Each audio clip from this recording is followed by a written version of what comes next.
नमस्कार back to our channel friends. मैं सबका अपने चैनल स्टॉक्स फॉर लाइफ है बहुत स्वागत करता हूँ दोस्तों। ये फैमिली डे फिल्म में सबको पता है कि शाम को हमारी एक वीडियो आती है स्टॉक फटाफट या फिर न्यूज़ फटाफट, जहाँ पे वीडियो एक चर्चा ने कौन स्टॉक में क्या न्यूज़ आ रही है और क्या बेस्ट बैंग लेवल इमर्ज हो रहे हैं।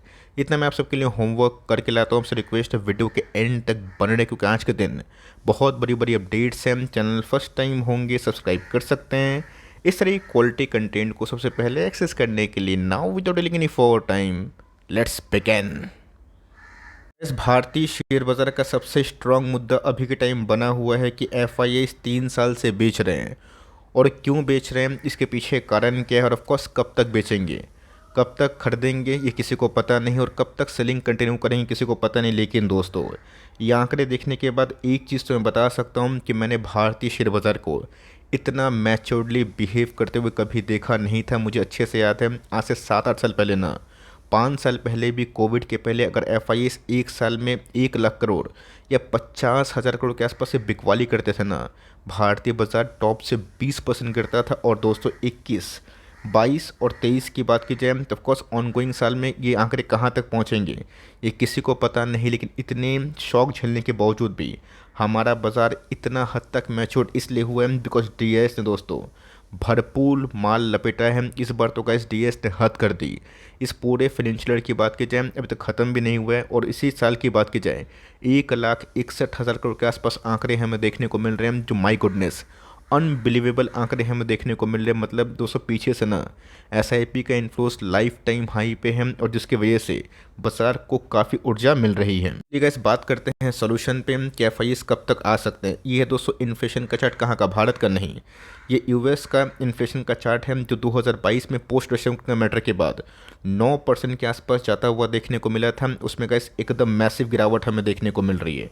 अगर आप देखें जब जब दोस्तों इन्फ्लेशन बहुत ही हावी हुआ है, तब तक यूएस फेड ने रेट हाइक कंटिन्यू किया है। अगर दोस्तों ये इन्फ्लेशन उम्मीद से कम हो जाते हैं, काबू हो जाते हैं, तो ऑफकोर्स एफआईएस को लौटने का एक बहाना मिल सकता है। बिकॉज जब तक इस इन्फ्लेशन काबू नहीं आएंगे तब तक जो रेट हाइक का इंजेक्शन है बाजार में फेड डालता ही रहेगा। पूछेंगे वेट सर थोड़ा प्रीवियस आंकड़े दिखाएं कि 1988 में क्या कंडीशन थी। उस समय गैस डिप्रेशन का माहौल था, उस समय की बात करना सही नहीं है। बिकॉज मैंने क्या बताया कि समय के संग ना, चाहे वो यूएस का बाजार हो, भारतीय बाजार हो, बाई ऑन डिप्स की स्ट्रैटेजी और long term investment from the Warren Buffett, जिन्होंने सीखा है, बहुत कुछ समझने की कोशिश की है। तो अगर दोस्तों 14 से अगर आप देखें, बीच में तो इंटरेस्ट रेट बस बाजार का जीरो आ गया था, लेकिन अभी के टाइम ऑलमोस्ट 5.5% के आसपास है। जब तक गैस ये कर्व कम नहीं होगा और जब तक इन्फ्लेशन कम नहीं होगा, तो सारा दोस्तों अपने आप में ना रिलेटेड है। इन्फ्लेशन काबू होगा तो ऑफकोर्स रेट हाई करने की आवश्यकता नहीं पड़ेगी, और तब शायद एफआईएस डर के माल बेचे ना। और ऑफकोर्स एफआईएस कोशिश तो हर एक वो कर रहे हैं जहाँ पे भारतीय बाजार को डराया जाए। लेकिन दोस्तों जो एसआईपी के इन्फ्लोज आ रहे हैं, सीडीएसएल और बीएससी ने जो कमाल किया ना, आप देख के चौंकने वाले हैं। सामने का एक कंपनी के आ चुके हैं Q2 के प्रॉफिट की फिगर, और ये देख के आप सही में सरप्राइज होने वाले। आप ये मत बोलिएगा कि सर लास्ट क्वार्टर में 440 था, अभी 118 क्यों हमें देखने को मिल रहा है। दोस्तों पिछले कुछ समय से इस कंपनी में ह्यूमंगस पैसे बने, और दोस्तों अनबिलीवेबल, इस मार्च के सीज़न के बाद कंपनी अपने बॉटम से 5 गुना भागी है। आप बिलीव कर सकते हैं 5 गुना।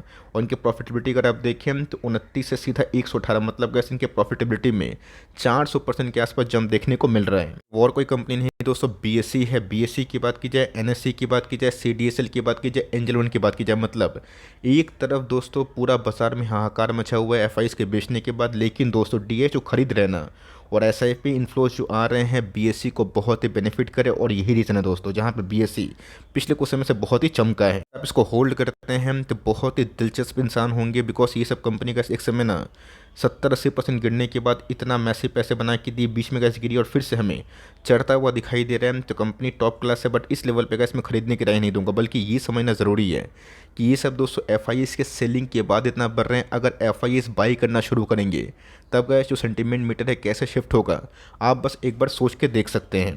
कंपनी की बात की जाए, कल दोस्तों लास्ट वीडियो में मैंने बताया था कि कुछ कुछ स्टॉक को आप करंट मौजूदा प्राइस में अवॉइड कर सकते हैं अगर आपको fear of missing out by नहीं करना है। यस, एसआईपी के लिए गाइस मैंने कभी मना नहीं किया था। तो उस वीडियो के कमेंट मैंने एक आध रिसीव कमेंट किया कि सर क्या मैं इसको बेच दूँ। अरे मेरे भाई, मैंने बेचने की सलाह नहीं दी थी अगर आपका कन्विक्शन 5-10 साल का है। बिकॉज कोई कंपनी हमेशा नहीं भागेगी। लेकिन यस, केपीआईटी की बात की जाए, दिलचस्प कंपनी दिखाई पड़ रही है। कंपनी कब तक अच्छा कर सकती है, जब तक दोस्तों ऑटो सेल्स में नरमी ना रहे, तेजी रहे।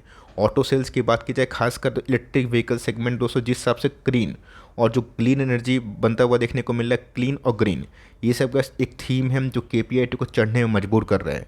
अब जिनको रैली का मौका मिला तो ऑफकोर्स वो इन्जॉय कर रहे हैं, बट जिनको खरीदने का मौका मिला खरीद नहीं पाए। तो फोमो में आके गैस बाई करना मैं कभी भी बोलता नहीं हूँ। यस, मेरे पास भी ये शेयर है, बहुत ही निश्चित लेवल से।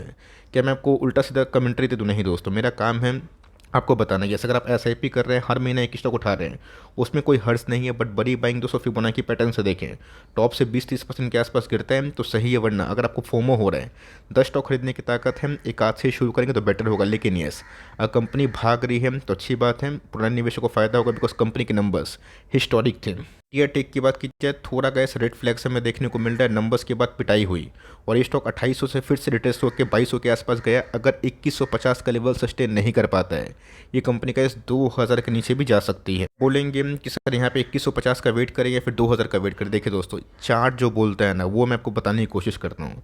लॉन्ग टर्म में इस कंपनी काफ़ी ग्रोइंग है। मुझे लगता है कि इस क्वार्टर के खराब नंबर्स के बाद आने वाले कुछ क्वार्टर्स हमें थोड़ा सा केयरफुली इनके नंबर्स को ऑब्जर्व करने की कोशिश करनी चाहिए। तब कोर्स 2150 के बाद बायर्स आएंगे कि नहीं, ये मैं कैसे बता दूँ। लेकिन ये 2150 का लेवल टूटता है ना, 2050 से लेकर 2000 के नीचे एक बाइंग की जा सकती है, और जो बहुत ही अच्छा बाइंग होगा।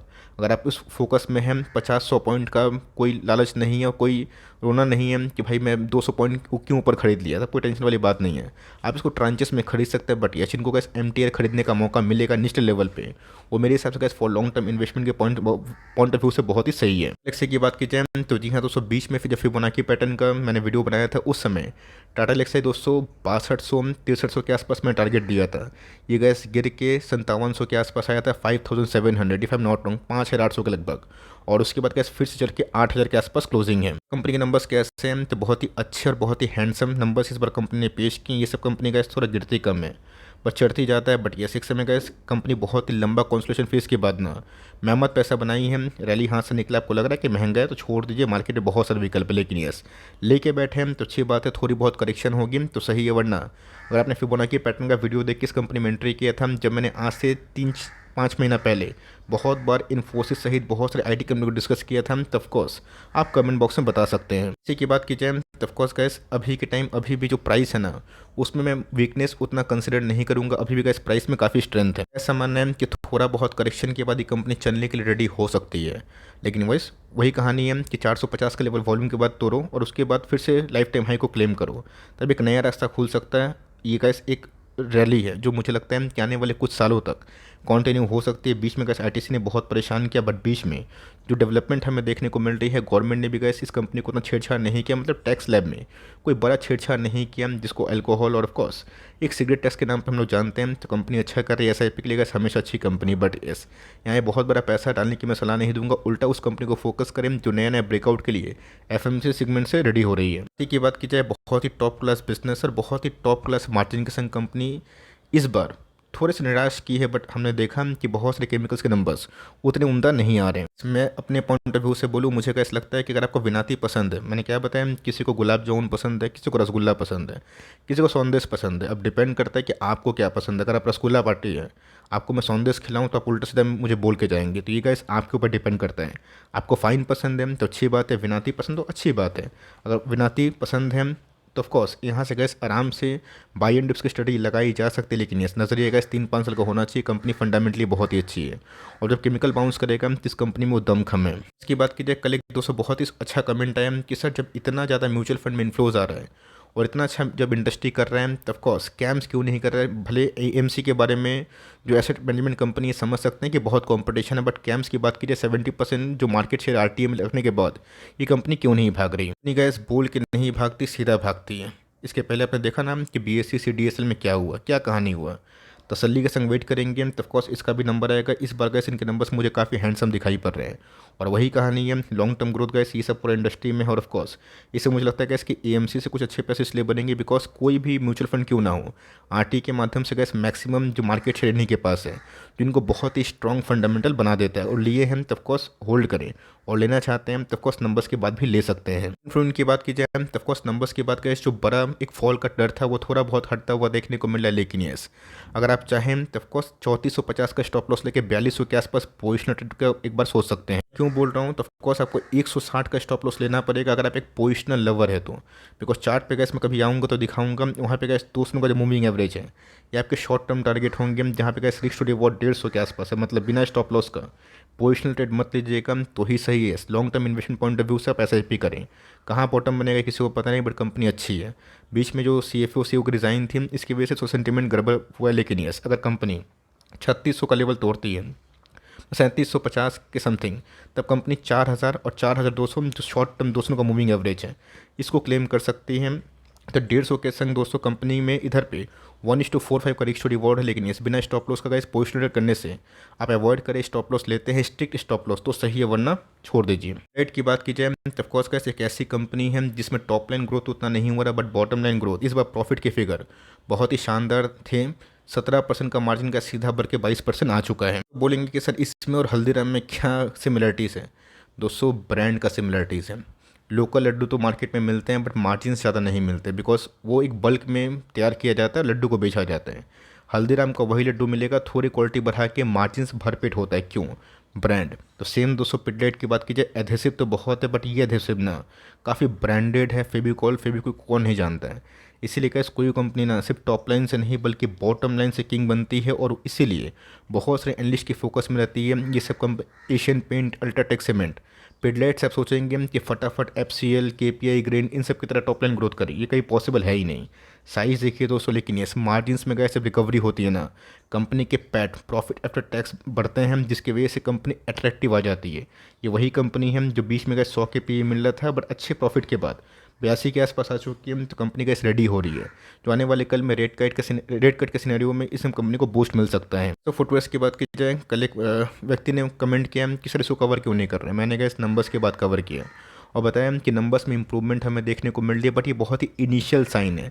इसको इम्प्रूव होने के लिए हमें और भी वक्त देने की आवश्यकता है। सो पैसा नहीं बनाएगा तो आप खुद से पूछिए कि जो इंडस्ट्री अभी के टाइम डाउन साइड में है, क्या केमिकल्स, IT इन सब में कभी पैसे नहीं बनेंगे? नहीं दोस्तों, पैसे बनेंगे बट साइकिल रिवर्स होना पड़ेगा। एक बार गैस और भी कंपनी के टॉप लाइन अच्छे होते हैं तो अच्छा खासा फ़ायदा हो सकता है। कैंपस में गैस जो नंबर्स आए बहुत डिजास्टर थे, ये गैस इंडिकेट कर रहे हैं कि फुटवेयर इंडस्ट्री अभी के टाइम अच्छा नहीं कर रही है। यस, बहुत लोगों ने ये भी कमेंट किया कि sir no profit no loss में क्या इसको बेच के कोई अच्छा बेट लेना सही होगा?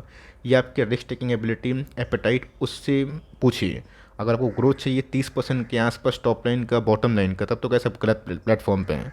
लेकिन 15% के आसपास, 17% के आसपास, 20% के आसपास चाहिए तो आप सही प्लेटफॉर्म पे है। बट यही टाइम देना पड़ेगा, डाइवर्सिफाई बिजनेस मॉडल को समझ के पोर्टफोलियो बनाना पड़ता है। आप अगर सहमत हैं तो ठीक है, वरना कंपनी ख़राब नहीं है, रेश कैस मर्जी की बात है। मैं अपनी बात करूँ तो मैं कैसे इसको पेशेंसली होल्ड कर रहा हूँ। इसी बैंक की बात की जाए तो ऑफकोर्स कैसे मुझे लगता है कि कंपनी ऐसा लेवल पे आ चुका है जो यहाँ से डाउन साइड आने वाले 3-5 साल में बहुत ही कम है और ह्यूमंगस अपसाइड है। बाजार में गैस काम करने से पहले हमेशा रिस्क टू रिवॉर्ड चेक करिएगा। आपके बनाए हुए पैसे वो तब तक मैटर करता है जब तक आप गेम में रहते हैं। मतलब गैस गेम में रहना बहुत ही इंपॉर्टेंट है। आप पैसे बना के गेम छोड़ के भागे, वो चीज़ सही नहीं है। गेम को कंप्लीट करना चाहते हैं तो लॉन्ग टर्म में गैस ये देखिए कि कहाँ पर रिस्क है, कितना रिवॉर्ड है। ये गैस जो R² है ना, इसका फॉर्मूला अगर आप समझ गए रिस्क टू रिवॉर्ड, आपको लॉन्ग टर्म में अच्छा खासा वेल्थ क्रिएट होगा। भले ही कंपनी कोविड से लाइक 50% चढ़ी है, लेकिन दोस्तों प्राइस ट्रेंडिंग कोविड से भी लो है।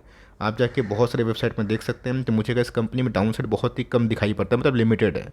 गिरेगा तो ऑफकोर्स 5-10% के आसपास गिरावट कभी भी फाइन डे में पॉसिबल है, लेकिन यस आने वाले कल में गैस कम से कम 3 साल में कंपनी यहाँ से डबल तो होनी ही चाहिए। यानी की बात की जाए, बीच में गैस ब्रेकआउट हुआ था तो मुझे लगा था कि कंपनी सस्टेन करेगी, बट यस नंबर्स के बाद या फिर QSR में थोड़ी बहुत जो प्रॉफिट बुकिंग हुई, इसके बाद कंपनी गिर चुकी है। तो कंपनी खराब हो गई नहीं दोस्तों। KFC की बात की जाए बहुत ही तेज़ी से ग्रो हो रहे हैं। और फ्राइड आइटम चिकन्स की बात की जाए, इसका डिमांड मार्केट में काफ़ी बढ़ रहा है। तो कंपनी अच्छी है। अगर आपको QSR में ये चीज़ दिखाई पड़ रहा है कि कोई कंपनी अपने आउटलेट्स को बढ़ाने में फोकस कर रही है ना, उसको जल्दीबाजी में ना बेचे, उल्टा मैं बोलूँगा कि होल्ड करना सीखे, तभी जाकर आपको समझ में आएगा कि बाजार का मैकेनिज्म और डायनेमिक्स कैसे काम करते हैं। इस लैब की बात की जाए, ये भी गैस एक फंडामेंटली सुपर कंपनी, और कभी भी गैस फार्मा का नाम आता है ना, डिविस लैब गैस मेरे मुंह से बहुत बार निकलता है। बहुत बड़ा रीज़न है गैस इनका ट्रांसपेरेंट मैनेजमेंट। मैंने क्या बताया कि SRF ने साफ से पहले ही बोल दिया था कि आने वाले 2-3 क्वार्टर खराब होने वाले हैं, और इन्होंने तो गैस हद पार कर दी थी, गाइडेंस दिया ही नहीं था, जिसकी वजह से स्टॉक 5-6 से गिर के ना 2700 के आसपास आया था। 200-300 पॉइंट और गिरेगा तो उठाने का मौका बन सकता है। उस केस में जब कंपनी के प्रोमोटर से भरोसा और मेरा ऐसा मानना है कि साइकिल रिवर्स होने के बाद फार्मा में गैस जो कि मेजर हेडविंड्स हैं वो टेलविंड्स में कन्वर्ट होंगे, बट यस उसके लिए हमें धैर्य के संग तसल्ली से वेट करना पड़ेगा। और की बात की जाए, ये भी कैसे फंडामेंटली अच्छी कंपनी है, बट यस बहुत ज़्यादा अत्यधिक ओनरशिप होने की वजह से कंपनी में शायद वो तेज़ी हमें दिखाई नहीं दे रही। टाटा मोटर्स और टाटा पावर में गैस पिछले 1.5 साल से मेरी वही कमेंट्री है, 2 साल से वही कमेंट्री है कि प्राइस काफ़ी छोटा है। 12 से 18 महीना अगर आप होल्ड करते हैं और बाई ऑन डिप्स करते हैं, बाई ऑन डिप्स मतलब कि हर महीना 2 स्टॉक, 4 स्टॉक, 6 स्टॉक ऐड करते हैं, तो प्राइस के अप्स एंड डाउन्स आपको फ़र्क भी नहीं पड़ेगा, एकोमोडेशन भी हो जाएगी। और इसी गैस मैं पिछले कुछ समय से बहुत बार रिपीट भी किया हूँ, आपको याद है। और जनरली गैस मैं टाटा पावर और टाटा मोटर्स को लेके ही कमेंट्री इसलिए देता हूँ बिकॉज दोनों कंपनी ईवी में काम कर रही है, और ऑफकोर्स ईवी का मार्केट आने वाले कल में बूम होगा। और पावर स्टेशन, चार्जिंग स्टेशन तो गैस बहुत ही बूम है। कल मैंने देखा कि कल जो भी इवेंट था हमारे भारतीय देश में, जहाँ पे दोस्तों तिरस का माहौल था, मैंने देखा दोस्तों मेरे एरिया में 2 ईवी की बाइक्स है। अभी देखना काफ़ी इंटरेस्टिंग है कि आने वाले कल में कितना डेवलपमेंट हो रहा है। तो उसी थीम में अगर आप इसको एकोमोडेट करते हैं तो कंपनी ख़राब नहीं है, बहुत ही अच्छी है। और नंबर्स भी इनलाइन थे, मिक्स्ड थे। तो अगर आप इसको होल्ड करते हैं, कंटिन्यू करते हैं, तो मेरा ऐसा मानना है कि लॉन्ग टर्म में आपको रिवॉर्ड मिल सकता है। वीडियो अच्छी लगी तो प्लीज़ लाइक करिएगा, चैनल फर्स्ट टाइम होंगे सब्सक्राइब करके बेल आइकन को प्रेस करना भी ना भूलिएगा। तो गाइस मिलते हैं जल्दी ही, तब तक के लिए bye. Thanks for listening friends, God bless you all.